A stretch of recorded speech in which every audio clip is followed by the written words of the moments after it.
So I'm Jonathan Edwards. You can also see on your screen Lauren Kreamer. I'm going to be talking to you a bit later about settlement offers and strategic considerations for making them. And Lauren's going to be speaking about dealing with litigants in person. She's going to go first.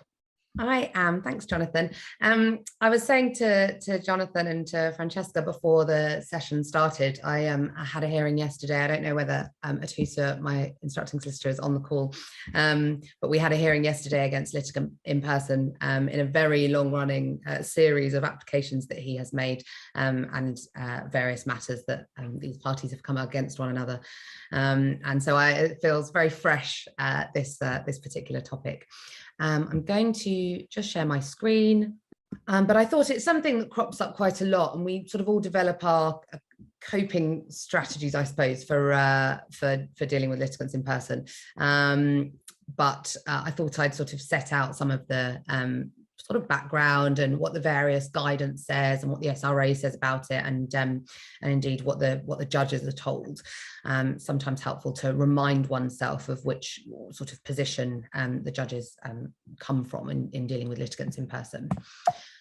So I'm going to start off with a bit of an introduction, looking at then how the court treats them and the duties that we owe in respect of litigants in person and dealing with them, and a few top tips, which I'm sure many of you will have developed and found out for yourselves over the years.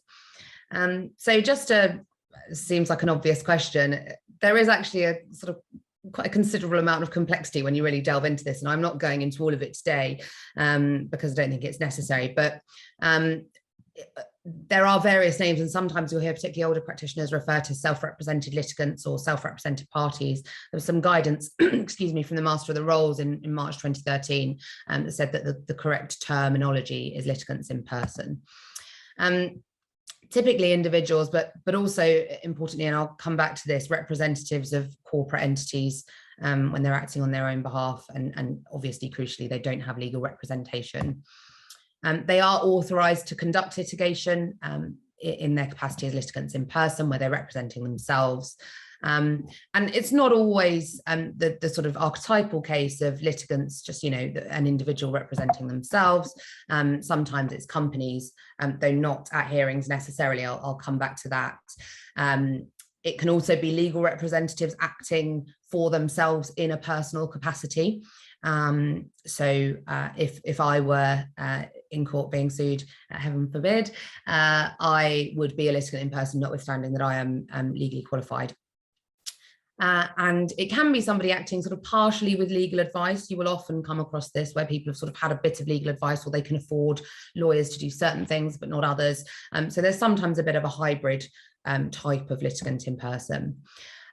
Not, though, firms of solicitors represented by their own firm. So say you're suing one of your clients, former clients, for your fees and charges. If you are acting for your own firm, you do not count as litigant in person, and you can recover your costs at your firm's charging rates in those circumstances. And there's also authority that in-house counsel for companies, it's probably obvious, but that they don't count as litigants in person. In thinking about what they are permitted to do, it struck me that really it's anything that we can do and more, because not only do you have not only can litigants in person conduct litigation, which of course I can't do, they can also appear in court, which obviously not all solicitors can do in all circumstances, exercise rights of audience, calling and cross-examining witnesses, but it is different for companies. That authority, and there's a bit of guidance in the white book about this if you do come across this, they have no right to represent themselves in court, can only be represented in court by a legal representative, save where the court gives permission to an employee, and there's provision in the CPR for that. Just a note that small claims hearings, that doesn't apply there. You don't need permission under CPR 39.6 for representation on behalf of a company at a small claims trial. Now, I mean, the reality is that you will find very typically that either judges won't know about this, or they won't really mind too much about it. And in reality, they'd prefer to have somebody there who can speak on behalf of the company, and they obviously recognise that the company can't speak for itself. So typically you will find that permission is fairly readily given, although again, there are authorities, particularly in more complex matters. So the sorts of factors the courts will look at there include the complexity, the value, all the sorts of common sense things that you might expect. But the commercial court guide, for instance, says that typically the kinds of matters that come before it are likely to be of a level of complexity where it is not appropriate for a company employee to be its representative. So as ever, each case will turn on its facts, but that's relatively clear guidance from the commercial court that's the approach they tend to take. So it is quite different for companies, and they will have to make that permission application, which of course they may not necessarily know about. So just something to be aware of. Quick outline of McKenzie Friends, because it's a pretty chaotic area, I think, and generates sort of strength of feeling. That's what they said on the consultation about this a few years ago. Comes from a divorce case, McKenzie and McKenzie.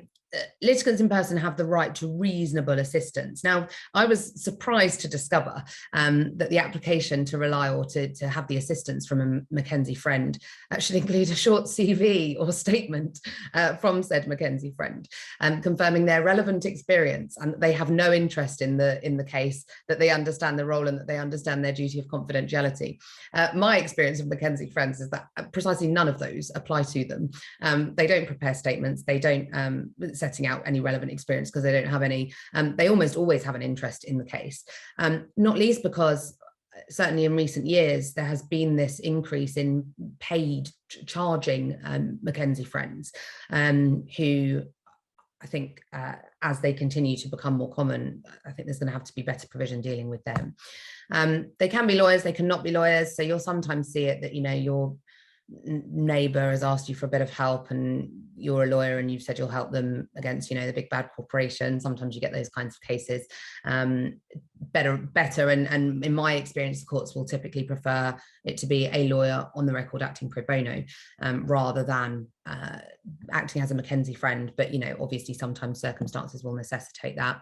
As I say, there's nothing to preclude them from being paid, which is very strange within the framework that they in which they operate, but they have that. And they cannot conduct litigation. So, you know, they're not a quasi solicitor in that sense. It really is just meant to be assistance at hearing. And they cannot exercise rights of audience. And this is where we come back to reasonable assistance, because the things that they're meant to be doing are sort of, you know, whispering in the litigant's ear in a way that the court would usually prevent somebody from doing. For a McKenzie friend, they can sit beside the litigant, they can say to them, oh, you better ask about that. They can give them advice, they can sort of take a note. They're supposed to be in a support role. In practice, as I think we've probably all encountered, it goes much and far beyond that. And often they do end up acting as their sort of quasi-representative. Sometimes that helps, often it doesn't. I have had, or a few years ago, I had a raft of freemen of the land, McKenzie friends. If you haven't come across them, ask me about them next time you see me. They're an extraordinary area of the law, or feature of the legal system, and their costs finally are not recoverable from the other side. So just a brief reminder on McKenzie friends. So I thought it would be useful to go through sort of how the court treats litigants in person. You know, where are the judges coming from? Because we've all had that experience, I think, where we're in front of a judge and we feel like they're being given sort of masses of leeway, or, you know, it's just an inequality in the treatment they're getting. This is from the Equal Treatment Bench book, which all judges in all courts will have. And I just thought this was a sort of helpful indication of where the courts are starting from. And I'll let you read it. I won't read it out, but essentially what it's saying is that, you know, these people are dealing with this huge thing. For you and I, this is every day. This is commonplace. This is the stuff we do day in and day out. Of course, for litigants in person, for most of them, and it's important to emphasize that, for the vast majority of them, this will be a one-off, a once-in-a-lifetime thing. Now, I'm not here talking about the category of litigants in person, which it expressly recognises subject to the law relating to vexatious litigants. There, of course, are sort of what I like to call professional litigants in person, who are a different beast. But essentially what the court is saying is that it's important for us to remember that this will be, for many people, one of the most important things that they will ever do, as far as the impact on their lives. And so we shouldn't look upon them as a problem. We need to ensure that the system caters for them and ensures that they can have a fair hearing and feel, importantly, that they have had a fair hearing. And this is what these are some of the things that the Equal Treatment Bench Book sets out about what judges should be doing for litigants in person. So again, you know, when you've got judges who you feel are spending a really long time going through things for litigants in person, and for all of us, typically that's very useful. But this is often, I think, what they're going through. This is the checklist. You know, they're telling them about at directions hearings what evidence is and why they have to put in witness statements and what disclosure looks like and what relevance is, and all of those sorts of things that, you know, you might explain to somebody if called upon to explain what all of these stages of litigation are. That's really what the judges are trying to do. And there are also sort of more practical in-court pieces of guidance. So explaining rules and procedure, explaining to the litigant how the hearing will proceed. Typically you will see this often, but you see from the final bullet there, the judge will ask the advocate for the represented party to make their closing submissions first, even if that's a bit out of order, because it gives the litigant the opportunity to sort of see how to do it. And then there's some interesting guidance and some interesting authorities on cross-examination and the extent to which the judge can assist. There are cases like Global and Hale where judge goes a bit too far, and you'll see the Court of Appeal saying, actually, I feel this was, you know, not an appropriate exercise of your judicial discretion in assisting this litigant in person. But sometimes you'll see this with litigants in person where they're trying to cross-examine, and I think that's the hardest thing. That tends to be the thing that they struggle the most to do. Often they can articulate what their case is or what they think their case is, but it's when they're having to cross-examine, you'll see often that they struggle. And so what judges are encouraged to do, and what it's helpful to know that they're encouraged to do, because you shouldn't feel that they're sort of unduly assisting them. This is just part of what they're guided towards doing, is to sort of help them formulate questions. So as they're asking their raft of, you know, 10 different questions, the judge might say, well, right, I think what you're trying to understand from Mr. Smith is X, and try to help them in formulating the question in a way that is useful and makes sense to everybody. There is also a sort of list of things that judges need to be aware of. So again, it comes back to this point about the particular difficulties that litigants in person experience, and being ready to help them, being patient and even-handed. I think we have all seen judges do this to a greater or lesser extent. But it's worth remembering that the judges are being prompted from the outset to be understanding as far as you can. Sometimes I have certainly had the experience where I just feel that litigants in person are behaving in a pretty outrageous way, and the judges are letting a lot of it go. And I think that comes from this starting point that they are supposed to remain understanding so far as possible, and to maintain this balance between assisting the litigant in person, but also ensuring that, you know, we as representatives and our clients as represented opponents are not being themselves harmed by the litigant in person's conduct of the hearing and lack of understanding, typically, of the legal and procedural background. And the benchmark says this, that litigants in person commonly feel at a profound disadvantage. And as I said earlier, really the aim is to be that everyone should leave the hearing, litigant in person and represented party, should leave the hearing feeling that they've been listened to and have the opportunity to say what they wanted to say, whichever way the hearing goes. So that's sort of where the judges are starting from. And I do think it's useful to remind ourselves that, you know, we are in reality, as legal representatives, we have a very profound advantage in a lot of respects, have hopefully a much greater knowledge of the law and procedure, and I think we also but nevertheless we sort of often feel a bit resentful towards litigants in person who take up an awful lot of time on points that seem to us to be totally futile or silly, and it's worth remembering that although your patients can be tried sometimes by that sort of thing, that the judges will be starting from a place of ensuring that everybody has a fair hearing and feels that they've had a fair hearing. So what actual duties do we owe to litigants in person?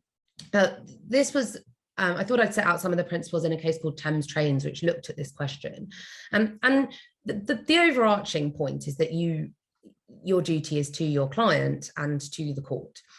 So, you don't owe duties to unrepresented parties beyond that or above those. Your primary and predominant duties are to your client and to the court. But you also owe some general duties as solicitors to, do things like acting honestly and displaying integrity in administering justice. And of course, that is part of your role as an officer of the court, and you owe that to litigants in person also. The Thames Trains case also emphasised that you need to deal with cases justly and assisting the court, and highlighted, for instance, the example, and we all know this, but it bears repeating, I think, that you have to cite authorities that are relevant even where they're against your client's interests. And I think what the court is saying in Thames Trains is, particularly when you're dealing with litigants in person, there is a heightened obligation in that regard, because typically you can expect your opponent, even though you should be doing it anyway, you can expect your opponent to, and your opponent typically will, if they're represented, will come up with the authorities that support their case. You have to assume that that's not necessarily going to be possible for litigants in person. And so if you're aware of authorities or principles or whatever it might be that are adverse to whatever your client's case is, you have to assist the court by putting those in front of it and enabling it to make a decision, having had consideration of all of the facts and background. But you are not obliged, importantly, to point out another party's mistake, whether they're represented or not. So if they get something wrong, miss something, it's not on you to flag that for them. As I say, the overriding duty is to your client, and any assistance you give has to be consistent. And then there's this quotation from the judgment, and essentially it's reminding us that what you're trying to compare here is what solicitors can expect equally equivalent or properly experienced solicitor opponents to know, compared with what you can expect litigants in person to know. And obviously that's a pretty vast chasm between those two levels of experience, other than the sort of professional litigants in person where you might expect them to know, or you might be aware that they know a bit more.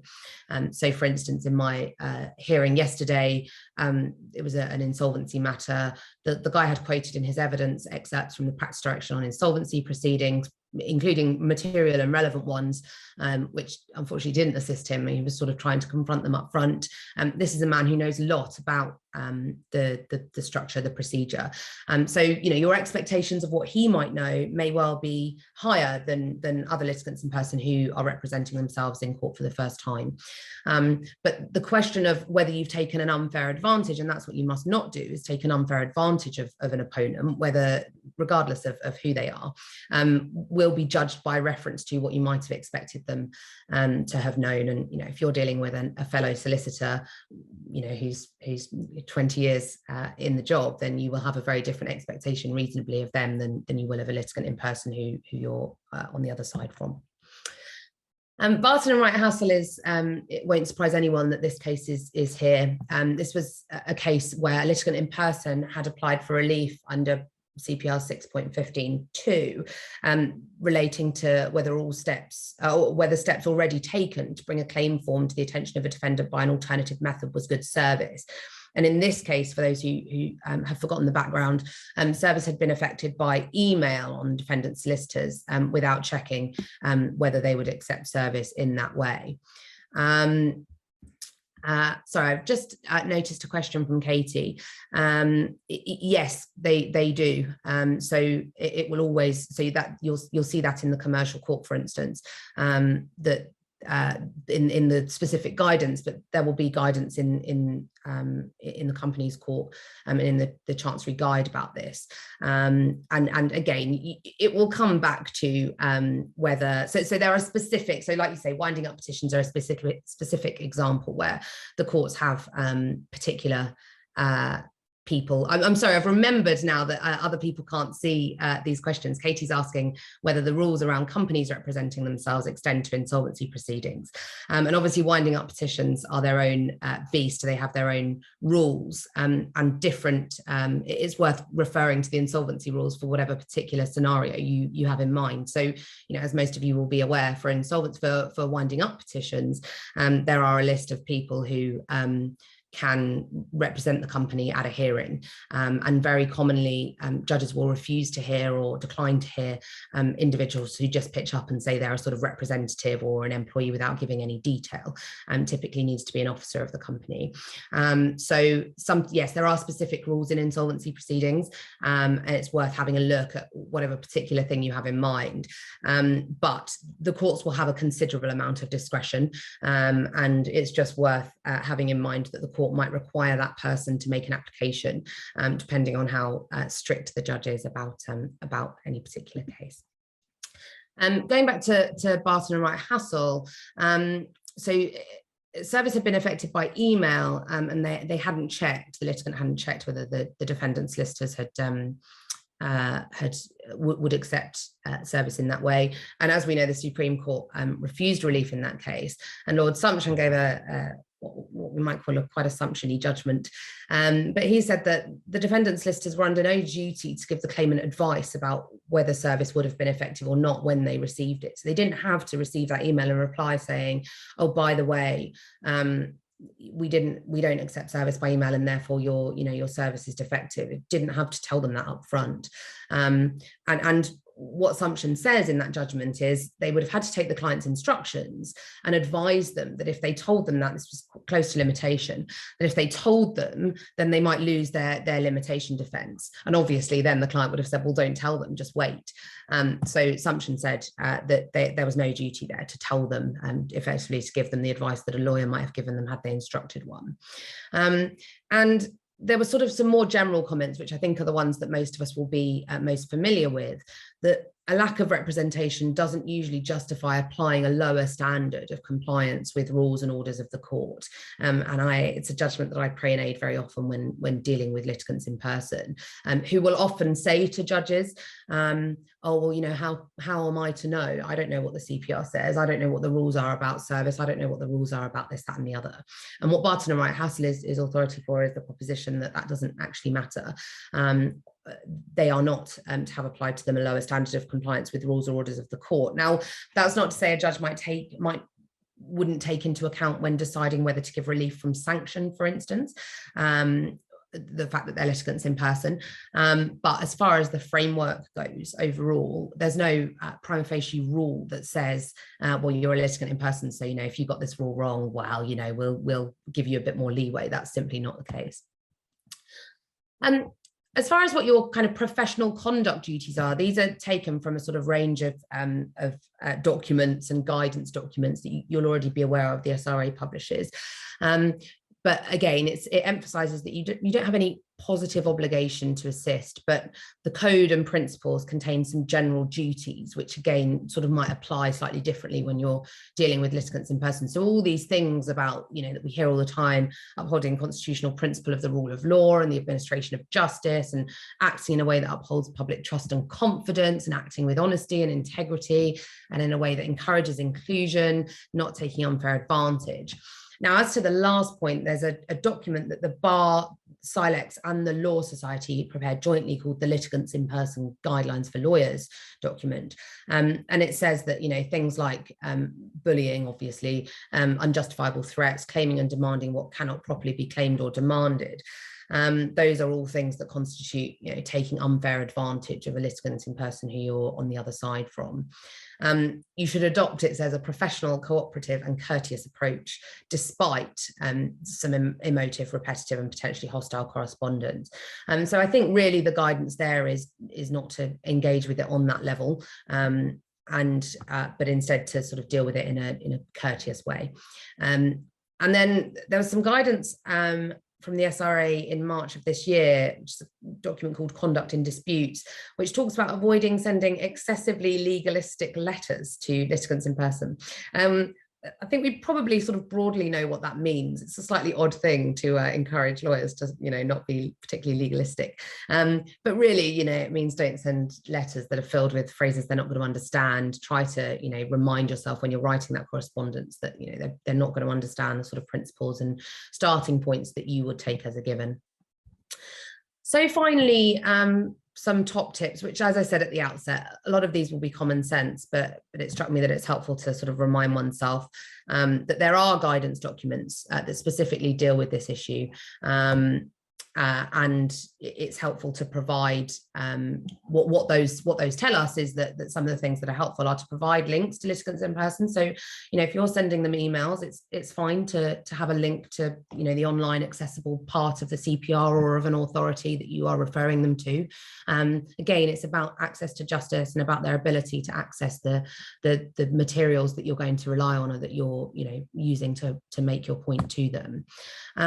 Advising them, sometimes it's helpful to advise them of the fact that the CAB, the Citizens Advice Bureau, or sometimes the courts have specific systems clips, for example, in the High Court, that help litigants in person. And again, these are all things that, if you put them in writing and a litigant in person tries to say to the judge, well, they've been unfair to me and I haven't had a proper opportunity, it then enables you or your representative to say to the judge, well, look, here are the various letters or here is the correspondence where we have given them every opportunity to sort of, do this the right way. That includes, for instance, explaining where deadlines are and what they need to do. Now, again, you don't need to advise them, and you certainly don't need to sort of in the run up to a deadline say, oh, remember it's tomorrow. But at an early stage, once the directions order's been agreed or whatever it might be, or the court's made an order, it's helpful to set out what the deadlines are again in correspondence. Because if they miss them, then again, it enables you to say, well, look, we did try to ensure they had every opportunity to comply with this. That includes providing documents a bit earlier than you ordinarily might do. I had a look, the QB guide weirdly says that you should provide them to litigants 2 days before the hearing, your skeleton argument, which you're required to do anyway. So I'm not sure that that's any earlier than you would ordinarily do, but certainly don't wait until the morning of, whereas you might hand a skeleton to your legally represented opponent at court, and that's fine. I wouldn't recommend doing that with litigants in person, because what will commonly happen is they will go into court and say, well, I've only just received this and it's 15 pages long, and how can I possibly read this today? The things that we again expect our legally represented opponents to be doing aren't things that we can necessarily expect of litigants in person. Factor them into time estimates. If you usually leave a gap of 2 weeks for them to do something in reply, make it 4. Factor in that it will take them a lot longer to do everything. That's what they commonly tell judges in court. This took me 4 days. Something that might take you an hour can take them a long time. So worth factoring in at an early stage rather than having to confront it after the fact. Preparing bundles, it's an obvious one, but even if it would normally be on them as the applicant or the claimant in a particular hearing, prepare the bundle. All as long as it's consistent with your duties to your own client. And just a tip about expectation management, really.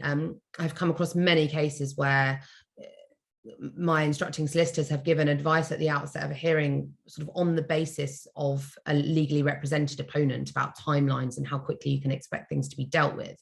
And obviously if they're in person, if the opponent is in person, it will all look a bit different. So it's worth sort of managing your client's expectations at the outset.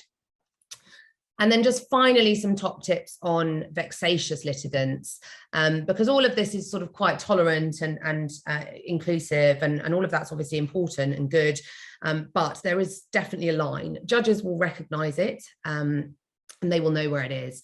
But you do not have to tolerate abuse and aggression and sort of generally acceptable behaviour from litigants in person. If they're sending you, 7 emails a day and telling you how outrageous you are and that you're stealing from them and that you're the reason that their children are going to bed hungry and whatever else they might say, you don't have to respond to all of that. You don't have to deal with everything they say if it's repetitive. You can just send one email, or you can send a reply saying, look, this has been dealt with in letter letter of whatever, and I refer you to that. You're under no obligation to continue to engage with them where it's this kind of hostile, repetitive correspondence. And then there are civil restraint orders. So I'm not going to set out the full procedure, that could probably be a talk in itself, but just to flag that there are a couple of cases here where the KL Communications case, there had been 11 totally without merit applications, and the court agreed or granted an application for an extended civil restraint order there. Smith and Marston Holdings is a slightly strange case, but the guy had made 6 applications in 5 different cases. He was a non-party, but he was using someone else's name to make these applications and sort of try to carry on proceedings against third parties. Very strange background. And the judge made general civil restraint orders against both the individual whose name was being used and the person who was sort of effectively behind it all conducting the litigation, against both of them for the maximum period of 2 years. And this is a bit of a reminder that you sometimes do get judges who are sympathetic to the difficulties and maybe sort of don't read their equal treatment bench book as closely as they might, but saying, I've referred to many infrequent examples of unacceptable behaviour. Such behaviour is characteristic of litigants in person who often have no idea what they are doing. But even if they do, they have no training, no sense of responsibility to the system, and no professional reputation to lose. Such behaviour creates extra costs and unnecessary work for court and lawyers alike, creates delays by preventing more deserving litigants from having their disputes resolved sooner. So a bit of a reminder that, you know, the judges do have in mind the difficulties that we face in dealing with vexatious litigants in person, and that, you know, where behaviour does cross the line, the courts won't be slow to deal with it. I had another couple of questions. One asking how the court treats litigants in person represented by counsel via direct access. Yeah, I mean, again, in reality, there are the position as it should be is that everyone's, you know, Barton Wright Hassel, everyone has the same obligations and has to abide by the same rules in the same way. In reality, I tend to find that direct access counsel get a bit more leeway. They won't typically have had documents in advance. I did a trial a couple of weeks ago over a couple of days where my opponent had been instructed relatively last minute. We'd received thousands of pages of bank statements about a week, not even 5 days before the hearing. And what the judge did there was sort of give them a bit more leeway than I might expect as somebody instructed by solicitors, but still be clear that the rules apply. And, you know, it's often much easier if there is direct access counsel in place. So I think the answer is, you know, strictly they should be treated exactly the same way. But in reality, sometimes you'll get a little bit more leeway for direct access counsel. I'll answer, there are a few more, I'll answer one more and then I will hand over to Jonathan. And asked about how I would recommend a lawyer handle a defendant litigant in person, stating that a debt claim at pre-issue stage is affecting his mental health and that he feels bullied. Now, as I said, you know, one of the ways that the SRA guidance tells us that you're taking an unfair advantage is if you are bullying somebody. In reality, the fact of issuing a debt claim against a defendant is not bullying. It will be a matter for the judge whether their mental health issues are so bad that they, for instance, affect somebody's capacity to conduct litigation, and they do have to have capacity to conduct litigation. And unfortunately, the sad reality of these cases is that that's something you will come across very often. I think it's important to be, you know, sympathetic and cautious in the way you are corresponding. It's probably not the kind of case where you can sort of send aggressive correspondence, but sort of, you know, assertive correspondence. But you absolutely must be firm. You are acting in your client's best interests, far above, you know, any consideration you need to have of the litigant in person. So your primary interest and your primary obligation certainly being to your client, you certainly shouldn't treat them in a sort of overly cautious way, but it's just a question of sort of, you know, adapting the tone of your correspondence, but being firm and clear. And there's no need to engage in protracted correspondence about it. You can just explain that, you know, your client has a debt claim and they've issued it, and that's their right, and they're following their, you know, legally permissible routes to recover that money. That's everything from me. We will have probably a little bit of time at the end for some questions if there are further questions. There's a couple I haven't gotten around to, but for now I will hand over to Jonathan. Thank you, Lauren. I thought I might trespass on your territory slightly and just mention to Michael, there is the pre-action protocol for debt claims, so make sure you follow that. And what you might find worth doing is sort of pointing them towards places where they can get assistance, because sooner or later they will do that eventually. And it's probably best if you cut to the chase on things like if they're going to seek something like a mental health moratorium or petition for their own bankruptcy or anything like that. So that'll be my suggestion. I'm going to be speaking about settlement offers. Right, so briefly what I'm going to be covering are considerations which go into deciding what kind of offer to make. And I'm going to focus particularly on Part 36 offers, which will be familiar to, I think, everyone, and give some thoughts on how to formulate effective offers, so offers that actually accomplish something useful, because I do see people come unstuck on this, both in reported cases and in cases that I'm involved in personally. So to begin with, I just want to be clear about different kinds of offer you might make. As I say, I'm going to be focusing on Part 36 offers, but there are other kinds. It is possible, although relatively rare in my experience, to make open offers of settlement. And what an open offer is one that's just made in ordinary correspondence that can be disclosed to the court even while the main dispute is ongoing. So this is an offer that you're willing to have the judge see. So people often want to keep their offers away from the judge while the dispute's been decided, because if they make concessions in correspondence, then the judge might alight upon those concessions. So if you do want to make an open offer, probably a good idea to make clear that it's an open offer, because it will typically be assumed that settlement offers are made without prejudice, or without prejudice savers to costs. Why might you want to make such an offer? It seems to me that kinds of cases where you would really consider doing this are where it's a claim that involves the judge having some sort of more meaningful input into the final outcome, rather than just deciding facts and then applying the law and reaching a rules-based conclusion. So I have in mind cases like 1975 Act claims, proprietary estoppel, injunctive relief, anything where the judge has an element of discretion, because the thought here is that if you've set out an open offer that strikes the judge as pretty reasonable, that will hopefully influence the judge's thinking in your favour. The second kind of offer is an offer that is without prejudice savers to costs, but is outside the specific rule of Part 36. Part 36 offers are also without prejudice savers to costs. So both these kinds of offers, ones that can't be shown to the judge until the dispute is over, but can be when the main dispute is over and you're arguing about costs. There are some complications about that, where you've got issue-specific offers and split trials, for instance. I won't be going into that, but there are some specific rules about how that works.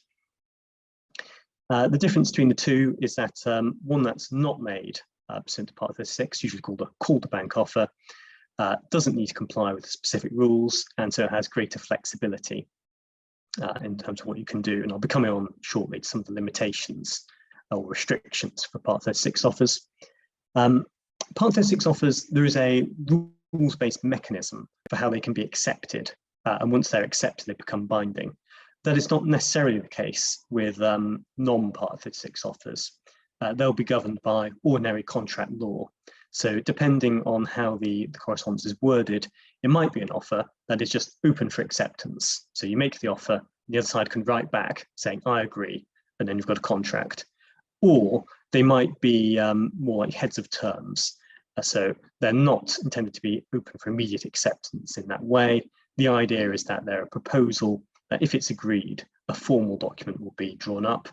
If you're going to do that, you probably want to mark that it's subject to contract. But that's not an option you have with Part 36 offers, which is one of the several reasons why Part 36 offers need particular care with the drafting. The last category is, it is, at least in theory, possible to make offers that are entirely without prejudice. So without prejudice, even as to costs that are supposed to be privileged against being shown to the court throughout, don't often see these. Quite often you do see letters marked without prejudice, but what is meant is save as to costs.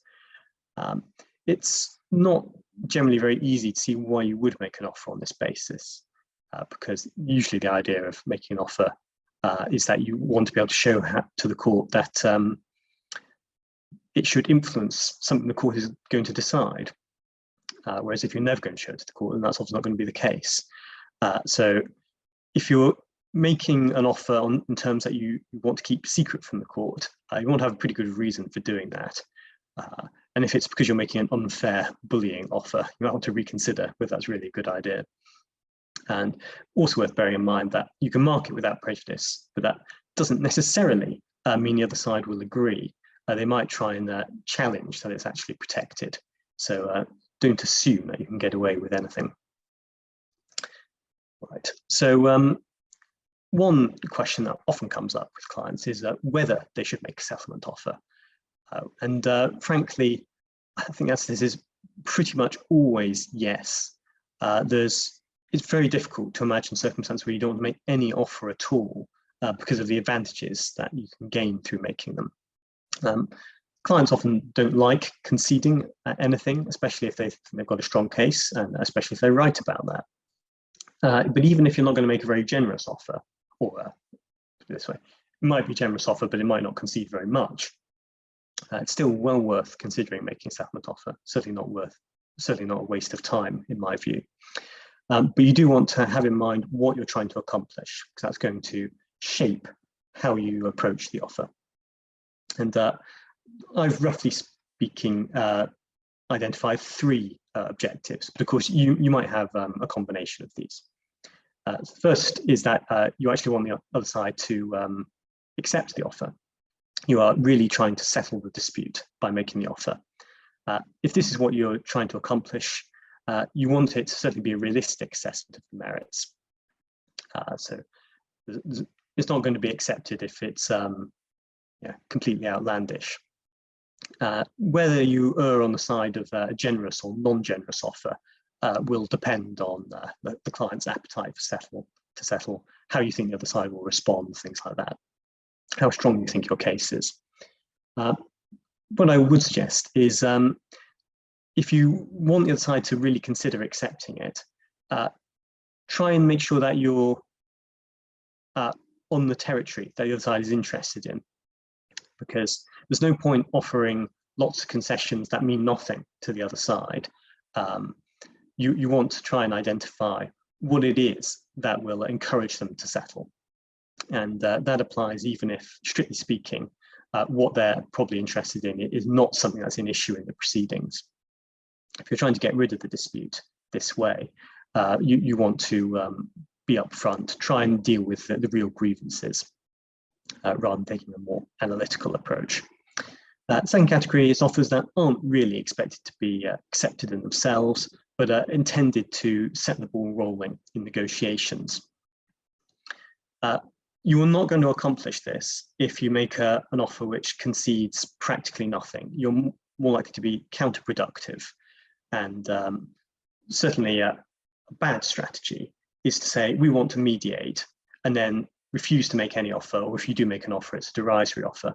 The other side is not likely to want to spend the money mediating in those circumstances. And if they can point to your offer and say, look, you're clearly not willing to make real concessions, so mediation is a waste of time, the judge might well agree. So the argument you're hoping to tee up of saying they refuse to mediate, they should be penalised, might not work if your offers show that you're not really going to negotiate meaningfully. So I would say you want to signal that you are open to proper negotiations, and so you want to make some concession. But of course, if the idea is that there's going to be a negotiating process, you need to leave some room for further concessions. There is little point going to a mediation, in most circumstances anyway, with the best offer you're going to make on the table before the mediation even begins. You might do that if you think you're in an overwhelmingly strong position and you anticipate the mediation being a process of persuading the other side that that's true and that they need to salvage whatever they can. Most cases, you're not in an overwhelmingly strong position. And if you're going to have negotiations, you will need to make some concessions. So you want to leave some room for maneuver. And then the last category, and this one I'm really going to be focusing on, is offers that are intended for deployment before the court. So this is offers, in effect, that are made anticipating that the case won't settle. And so the court will need to decide it. And in general, what you're trying to do here is make an offer that you then beat at trial. So if you're the claimant, you get at least as much as you're offering to go away for. And if you're the defendant, judgment against you is less than what you're willing to concede. And that has various advantages we'll come on to. But that's the basic concept. It's not likely to accomplish very much at all if you make an offer, but then the other side do better than that offer at trial. One way I've heard this put is make the most generous offer that you're confident the other side won't accept, because that gives you the maximum chance of beating it at trial. I think there's something to be said for that as a way of looking at it. But a note of caution, of course, is that the other side might accept it, and you might have misjudged what they'd be willing to go away for. So what I always advise clients is don't make any offer in terms that you'd be really unhappy if the other side accepted it. That would be allowing tactical considerations to sabotage your overall position. All right, so now I'm going to talk a bit about the advantages of beating offers. And this is assuming that the case has gone to trial, has fought rather than settled, but you've made an offer that's not been accepted. And everything really comes down to whether you can beat the offer. So the starting point, of course, in litigation, in civil proceedings, is that the successful party, if they've had a contest, will be awarded their costs on a standard basis from the unsuccessful party. But the court has a discretion to make a different order, and among the circumstances the court will have regard to is offers that have been made, including non-Part 36 offers, such as we're talking about right now. And the basic idea is that a claimant who has beaten their offer might rely on that as an argument for, rather than merely standard basis costs, they should get the indemnity costs. There's not a lot else that applying the court's normal discretion a claimant can really get. I suppose they might try and use it in favour of other things like a non-party cost order, something like that. But in general, if you've won the case, there's not a whole lot more the court can give you under the ordinary rules. Callback offers are rather more important, in my view, for defendants, because a defendant who faces a claim with some substance to it, so they're likely to lose to some degree, potentially faces paying the costs of the case, which can be a lot. And the point of the callback offer from a defendant's point of view is that if they beat the offer, they can say that, well, that should be reversed. Because yes, they've got judgment against them, but the claimant has continued fighting pointlessly. They could have got more than they've won by settling. And that's quite a powerful argument, and can justify reversing the starting point on costs from around the period that the offer is made. So quite a common outcome is the claimant gets their costs up until a certain point. That point is when they should have settled, and the defendant gets their costs thereafter. And that can be very important, particularly because perhaps the single most expensive stage of most civil proceedings is going to be the trial. Costs are rear loaded. So reversing the usual order can be very important. And it can potentially risk the claimant, even though they've notionally won, their claim succeeded to some extent. In fact, that success can be wiped out by the adverse costs order for not settling.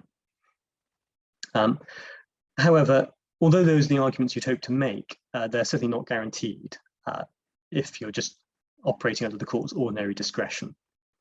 The court will be having regard to multiple different factors, and can usually be expected to give some weight to a call to bank offer, but usually, I think, quite limited weight, unless it's very clear that the other party should have settled.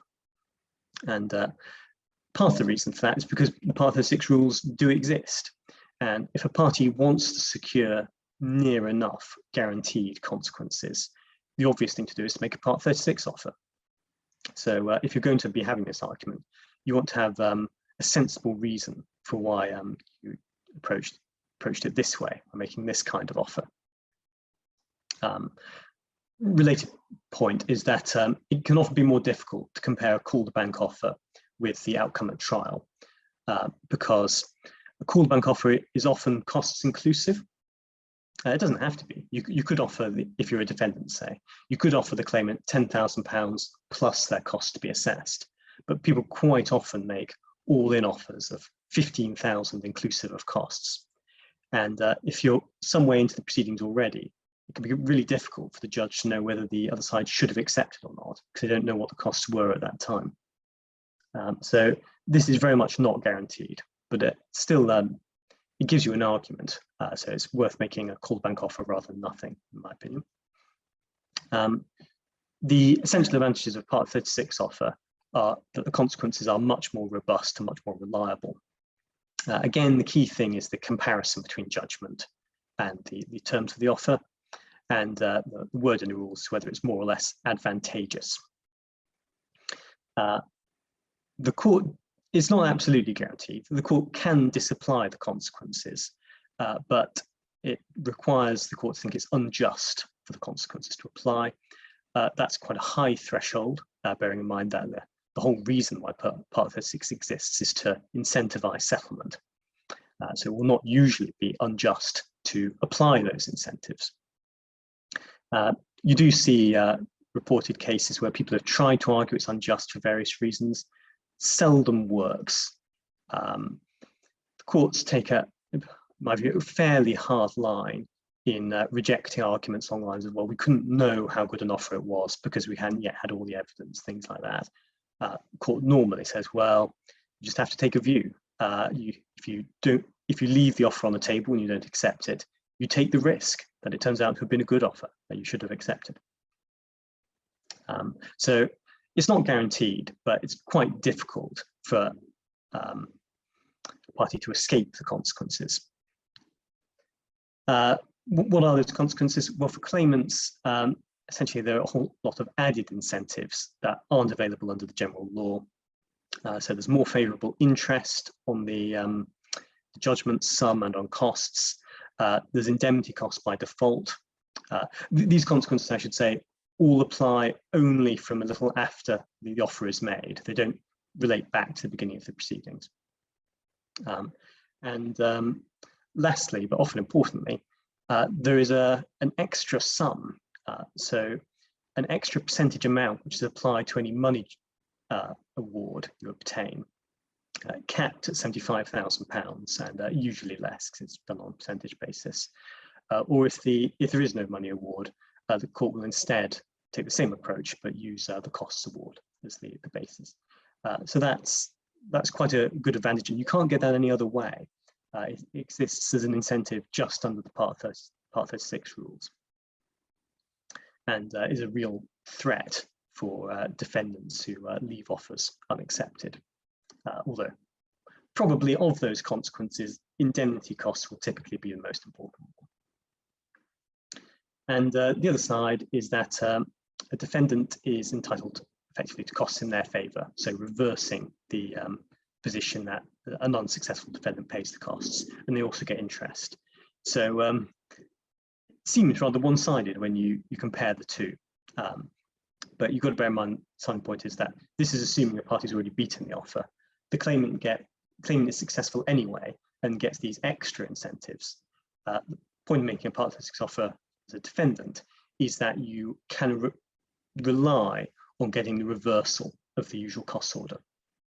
So although the claim against you might succeed to some degree, you won't be paying the costs from the time you make your offer, provided you beat it.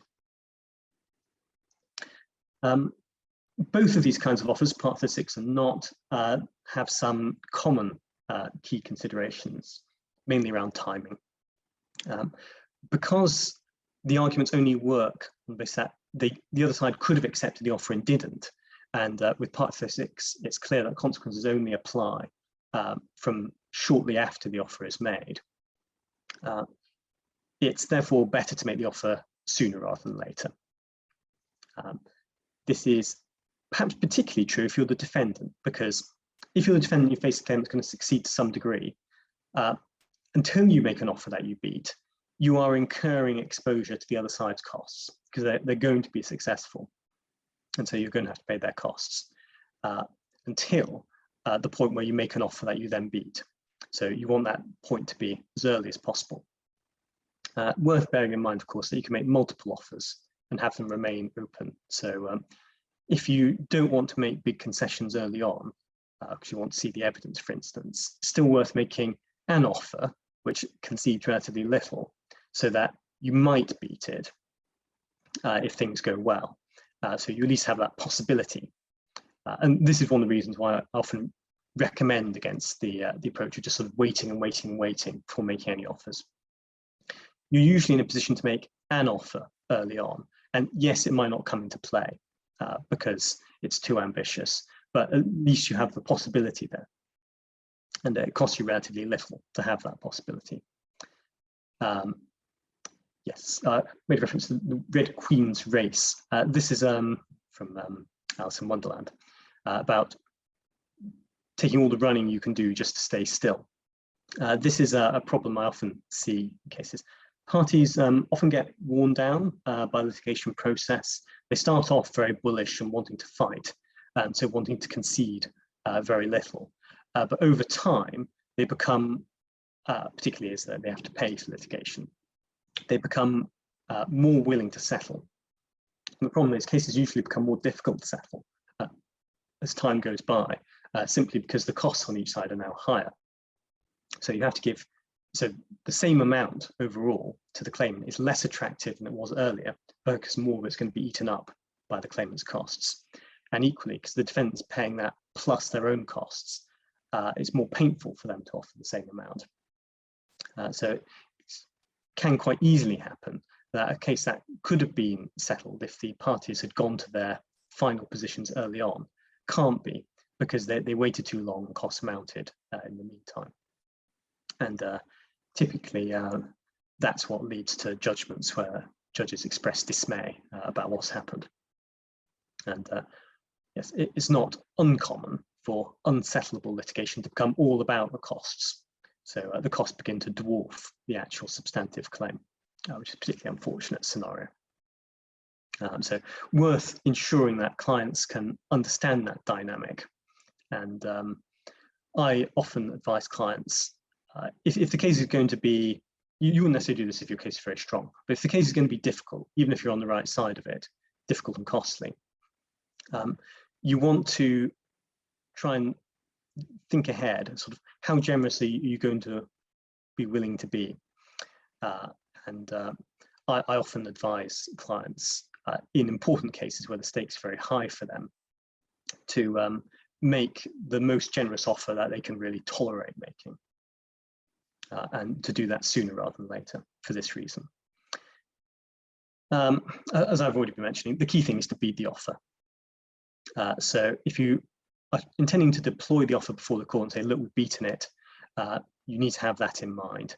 And this is true for both Part 36 offers and non-Part 36 offers. So if you've included lots of stuff that the court's not even dealing with, you're going to make it harder to run this argument, because the other side will say, well, you've not beaten the offer because you wanted to include all these other things which I've not had to give you. Very obviously, all of these considerations require a realistic assessment of how strong the case is. You might wonder why anyone makes counterbank offers at all when Part 36 offers offer so much more reliable and so much more powerful incentives. The reasons are various restrictions on them. There are a number of formal requirements in the rules where if you slip up, your offer won't be a valid Part 36 offer. Most of these can be avoided by using the standard form. Always use the form, in my opinion. I can't really see any good reason not to. If you want to include in your correspondence lots of explanation for how you've calculated the offer, lots of reasons why the other side are going to lose, do that in a covering letter. The offer itself can be in the form, or if it's a very elaborate offer, you can use an extra sheet which spells out the terms. Worth bearing in mind that the advantages of Part 36 offers are only available if you haven't withdrawn the offer. You practically never want to be withdrawing a Part 36 offer that you've made, because you've made it as a Part 36 offer to try to secure these advantages. Really, the only time when you'd want to withdraw a Part 36 offer is when circumstances change and you realize that it is now much too generous. So you want to stop the other side accepting it. And then perhaps make a reassessed Part 36 offer, right, that you still think you will beat, but is not so overly generous. Otherwise, you shouldn't be withdrawing them, really. Part 36 offers can't include terms that deal with costs, because Part 36 itself describes what happens with the costs. I find that this often makes them unattractive for defendants, because they want to know how much overall they're going to be parting with to settle the case. Best thing to do there, of course, is ask the other side what their costs are. Usually the answer will be horrifying. Bear in mind that their costs will be assessed if you make a Part 36 offer and it's accepted. So although accepting a Part 36 offer will mean the claimant gets their costs up until then, they will be assessed on a standard basis. A sort of smaller technical point is that the offer is generally inclusive of interest. That's not really a problem. You just need to have it in mind when you calculate the number. You can, though, include provisions dealing with future interest, although the default is that if you don't, then future interest is just taken into account in the amount.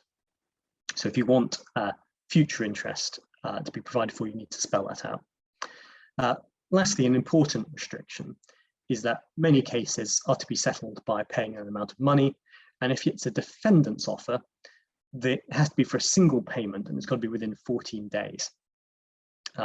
So you can't make a defendant's Part 36 offer that structures payment over a long period, and that can often be a problem for defendants. So some of these restrictions are reasons why you're effectively forced to use a call-to-bank offer, or reasons which make it more attractive to clients to make a call-to-bank offer instead, even though they're less reliable in their consequences. Some other problems. It's quite difficult to make a Part 36 offer that works well in cases involving multiple different parties whose interests aren't necessarily in alignment. There are some rules specifically dealing with it. I won't go into them in detail here. I find that this arises with claims involving estates and trusts, where the estate assets or trust assets are what the dispute is about, but the parties who are entitled to them, or who might be entitled to them, depending on how the case goes, have different views about whether they want to fight or settle, or what they're willing to settle for. And it can be that defendants would like to settle, some of them would, but they can't, because they themselves, acting alone, don't have the power to implement the settlement. That is a situation where the court might well decide not to apply the consequences, because it would be unjust.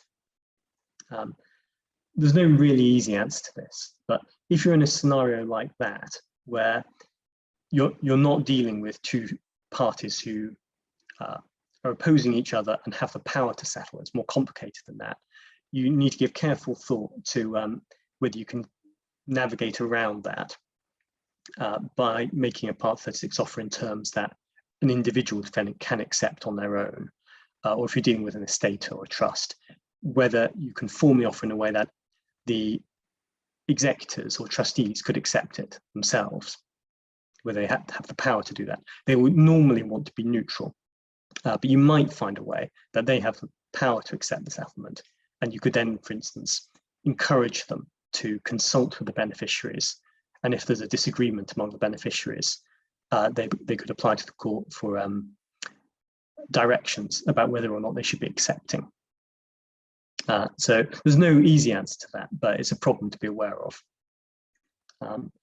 Last limitation is usually in disputes, clients want to settle because they want to see an end to the dispute. They don't want a new grievance to emerge immediately afterwards. So a standard settlement term is full and final settlement.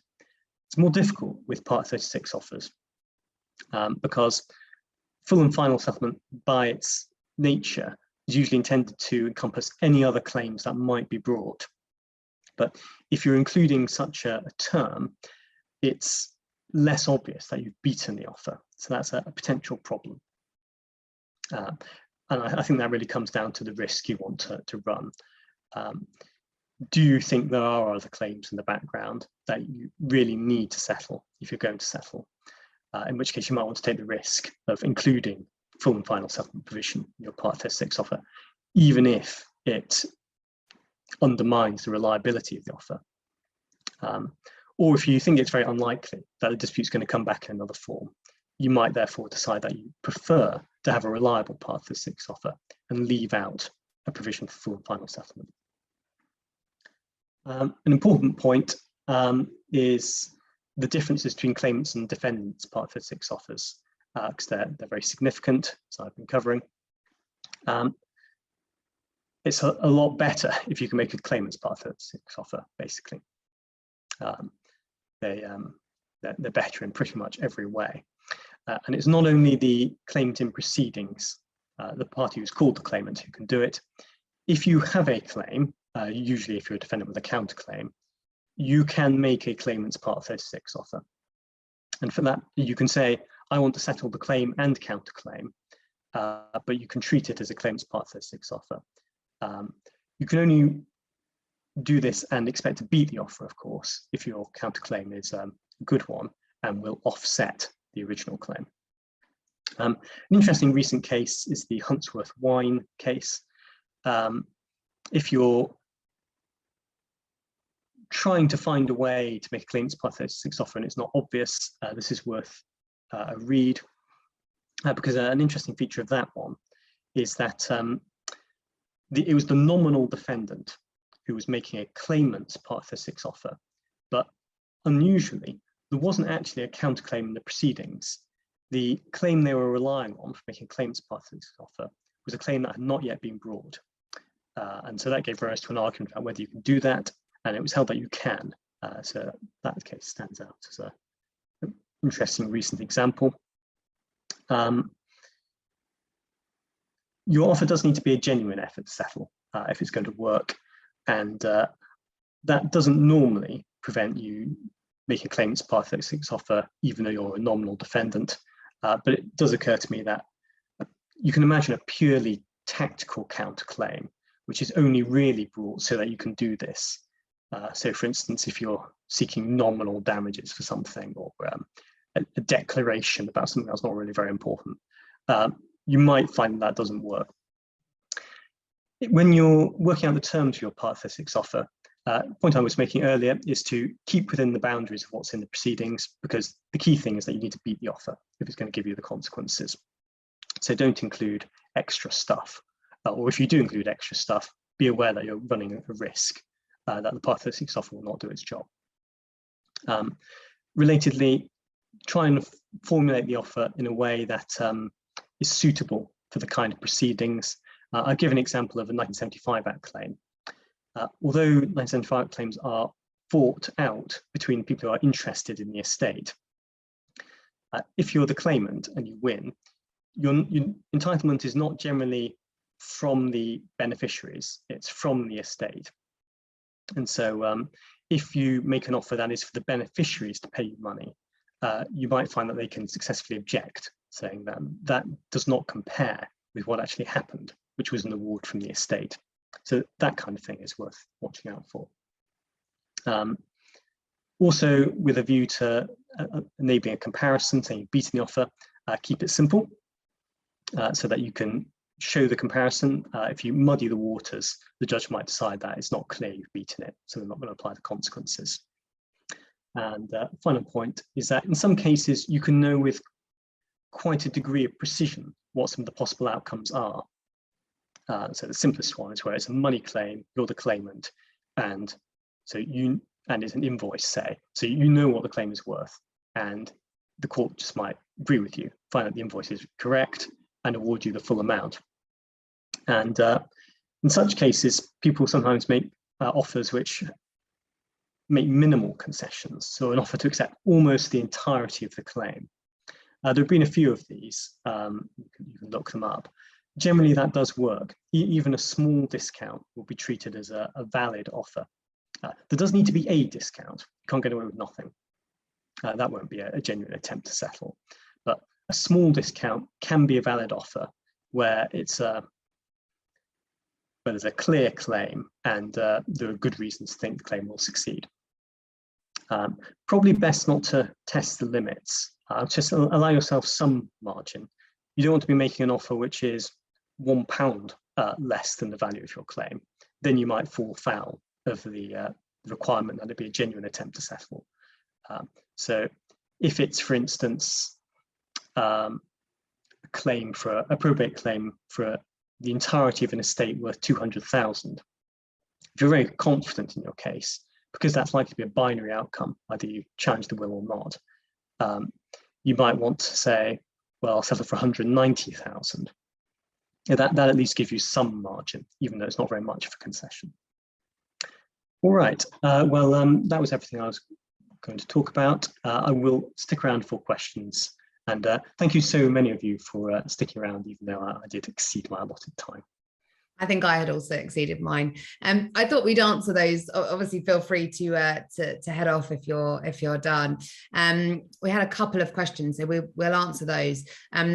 Jacob Gatley, if you are still on, Jacob asked in relation to small claims whether we had experience of or tips for seeking costs for unreasonable behaviour under CPR 27. My experience is that things I think are unreasonable, judges tend not to agree were unreasonable enough to warrant a small claims cost order. I find them to be very rare. Well, I certainly used to anyway. Up to and including, I remember doing a small claims hearing very, very early on in my practice where the other side just sort of didn't, maybe it was their claim, I think, and they just didn't turn up, and they sort of wrote to the court saying, oh, actually, we sort of changed our minds, emailed the court about 20 minutes after the hearing had been due to start, saying, oh, we've actually changed our minds, we don't want to do it anymore, which I thought was utterly outrageous. We were all there, you know, my client had instructed counsel, we'd all turned up, and the judge said, no, that wasn't unreasonable behaviour within the meaning of Part 2714 2G. So it makes one wonder what is. There is some guidance in the case law. There was a case called Dammerman and Bowdler, or Lanyon Bowdler, I think it was, a few years ago, probably about 5 years ago now, where they looked at what constituted unreasonable behaviour from that perspective. And gave permission to appeal on that point. And they quoted some of the guidance in Rydell and Horsfield with approval, although that was in the context of wasted costs. And essentially what they said is that conduct isn't unreasonable just because someone more cautious would have acted differently or because it led to an unsuccessful result. They said that the acid test was whether the conduct permits of a reasonable explanation, which I think is a slightly odd test, because one might think that most things, you know, that my example, the guy just sort of realized or had realized for a while that it was not looking good, and then when it came to actually attending the hearing, sort of realized that now was the point where he was going to confront the reality. So it's the court said, you know, that someone's conduct might be optimistic, but that doesn't necessarily make it unreasonable. And in particular, when you're dealing with litigants in person, even if it doesn't reflect the judgment that a legally qualified person, practitioner, would have, again, that doesn't make it unreasonable. So I think the answer is probably that there's a pretty high threshold. Don't expect, certainly I wouldn't recommend advising your clients that, you know, well, I know it's small claims, but we can get this, you know, there's provision if the behavior is unreasonable, and we're likely to get our costs back, because the reality is, I think probably you're not. It would take something fairly out of the ordinary and exceptional to get unreasonable costs in that context. Yeah, very difficult, isn't it? Yeah. I did do a small claim some years ago where we did succeed with that argument. But the key component was, again, that the other side not turning up, and she was the claimant. Right. I think if if that happens, you're in with a good shot. I think you're unlucky. I'm still sore about it. It was years ago, but I'm still annoyed. But I suspect it's indicative of the sorts of behaviour that district judges witness in the county courts day in, day out. But absent that, you need something quite outrageous, really. And there's not really very much you can do to improve your prospects, I think. Yeah. You can behave properly yourself. That's always a good idea. But really, that argument is only likely to succeed if the other side voluntarily behave very badly. Jonathan, there was a question for you as well, which is from so there is. Michael, thank you. So Michael asks, in 1975 Act claims, offers made by a defendant beneficiary, do I tend to see Part 36 offers of settlement on terms of making a deed of variation, giving a slice of their inheritance? What I tend to see in 1975 Act claims is not very carefully drafted offers, but when they are well drafted, yes. If you're a defendant, the terms of the offer, I probably want to say a deed of variation, because I do like to word the offer so that it is as directly comparable with the outcome at court as possible. And what the court doesn't do is tell people to execute deeds of variation. But so instead, I would say that the estate be administered as if, rather than the will saying what it says, it said something else. Quite often you do this by notionally adding in a clause to the will. So quite often you're settling the claim by offering to pay the claim sum of money.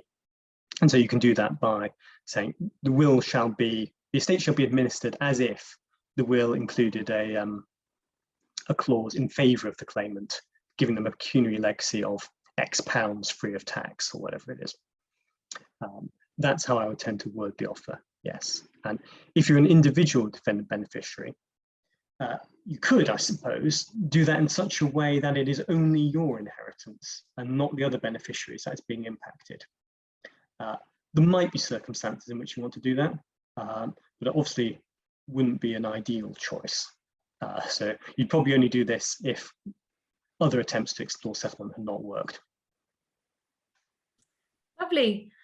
Thanks again, everyone, for joining us this morning and afternoon. And we hope that was helpful. If you have anything you wanted to ask us directly, do feel free to email either of us. And otherwise, enjoy the rest of your day. Yes, thank you very much.